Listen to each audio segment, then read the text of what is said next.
So for this next section of the workshop, we're going to look at getting you back to being the person you were before prostate cancer entered your life. You know from what your PSA reading is doing and the fact that we've moved you onto this remote supported self-management that all is well. So how about getting back to some normality? Cancer may have changed some of your outlook. It may have given you some symptoms or may have made you feel perhaps as if you didn't want to do things that were important to you before. So what we're going to talk about is the why, what, and when approach. This is in your workbooks that we've given you, so you can have a look at that. There is an example on there and also a space for you to write this for yourselves. We all know that when we make a New Year's resolution, by the time 8th of January comes round, perhaps it's not, we've already broken it. So what I was proposing you do is write something down to make it more applicable to you, to make it something like almost like a contract. So why is the plan important to you? What is it that you want to change? And when are you going to do this? So you can't put tomorrow, because as we all know, tomorrow never comes. I'd like you to have a think. It may be something that's not related to your cancer in any way. Perhaps you've isolated yourself from a club that you used to go to. Perhaps it's about checking your PSA. Perhaps it's about an aspect of a side effect of a treatment you've had. So if anybody's willing to have a go about why the change may be important to you, what the change is going to be, and when you're going to do it. Anybody want to volunteer? Thank you, Tristan. Yes, over to you. Thank you. Yeah, so for me, what springs to mind, I mentioned this in the introductions, was dog walking.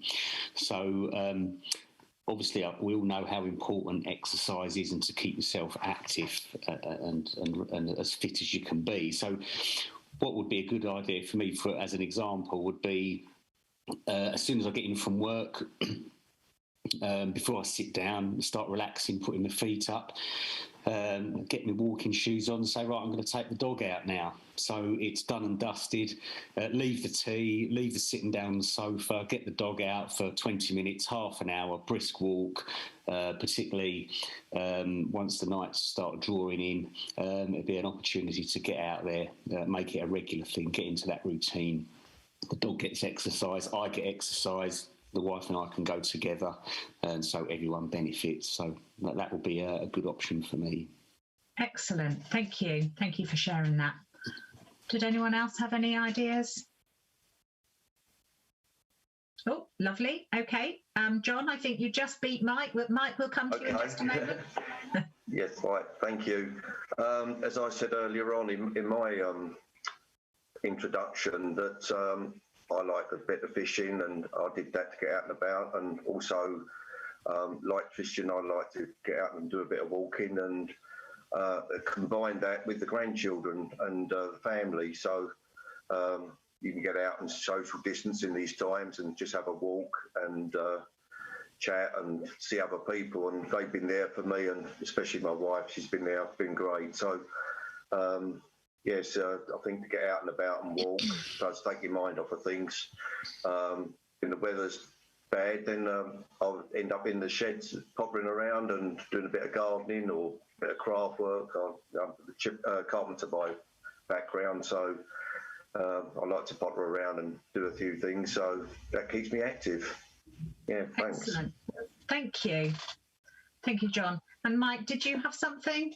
I wanted to say one of the changes I made in my life since my operation was that I made a list of the things that I enjoyed doing and made sure that it continued in my everyday life.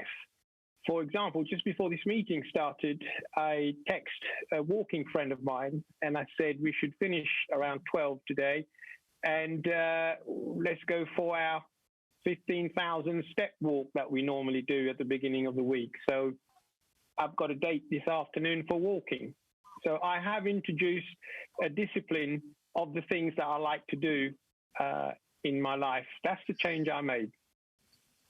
Excellent, thank you. And that comes into the when approach.